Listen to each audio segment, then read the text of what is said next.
गडचिरोलीतील उपजिल्हा तसेच राजनगरी म्हणून ओळख असलेल्या अहेरी शहरातील रस्ता अतिशय खराब झाला असल्यानं रस्त्याचे नवनिर्माण करण्याचं काम सुरू आहे. मात्र कंत्राटदारांकडून वारंवार कामाला थांबवत असल्यानं ये-जा करणाऱ्यांना धुळीतून प्रवास करावा लागतोय आणि याचा गंभीर परिणाम नागरिकांच्या आरोग्यावर होत आहे. याची तक्रार अनेकदा सार्वजनिक बांधकाम विभागाकडे केली असून सुद्धा प्रशासनानं कोणतीही दखल घेत नसल्यानं राष्ट्रवादी शरद पवार गटाच्या नेत्या भाग्यश्री आत्राम या रस्त्यावर उतरून बेशर्माच्या फुलांच्या हारानं सार्वजनिक बांधकाम विभागाचे जाहीर निषेध केलाय आणि शहरातील व्यापारी वर्ग आणि नागरिकांच्या सहमतीनं अर्ध दिवस अहेरी शहर बंद ठेवण्यात आले.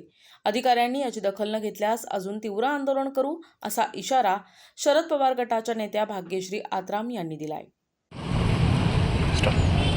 आज 25 फेब्रुवारी आज अहेरी आम्ही बंद ठेवण्याचा निश्चय केला आहे. आम्ही सर्व कार्यकर्ते सर्व आमच्यासोबत सर्व व्यापारी लोक अहेरीचे सर्व सन्माननीय आदरणीय गण इथे उपस्थित आणि सर्वांच्या सहकार्याने आज इथे आम्ही बंद केलेलं आहे.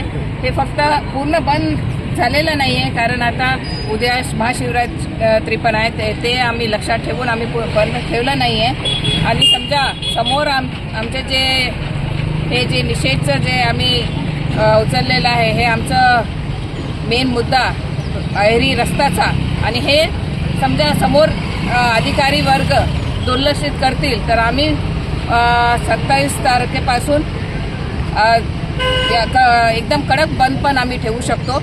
आज आम्ही वाट बघणार आहे, कोणी आमचे जे मागणी पूर्ण करायला इथे अधिकारी येतील आणि ते लेखी आम्हाला पत्र देतील की हे जे कॉन्ट्रॅक्टर आहे आणि हे समोर जे काम जे थांबलेलं आहे याच्यासाठी ते लेखी आम्हाला उत्तर देतील तर आम्ही ते उत्तरचं समाधान आम्हाला होईल तर आम्ही हे जे आमचं उपोषण आहे आणि हे जे आंदोलन आहे आंदोलन आम्ही मागे घेऊ शकतो. पण आम्ही त्यांची वाट बघणार आहे आणि हे आम्ही अधिकारी लोकांनी काय आम्हाला हे लाईटली घेऊ नये. समोर पण आम्ही जास्त तीव्र आंदोलन पण करू शकतो. हे त्यांना मी इथे आवाहन करते. प्रतिनिधी माणिकचंद रामटेके, NTV न्यूज मराठी, गडचिरोली.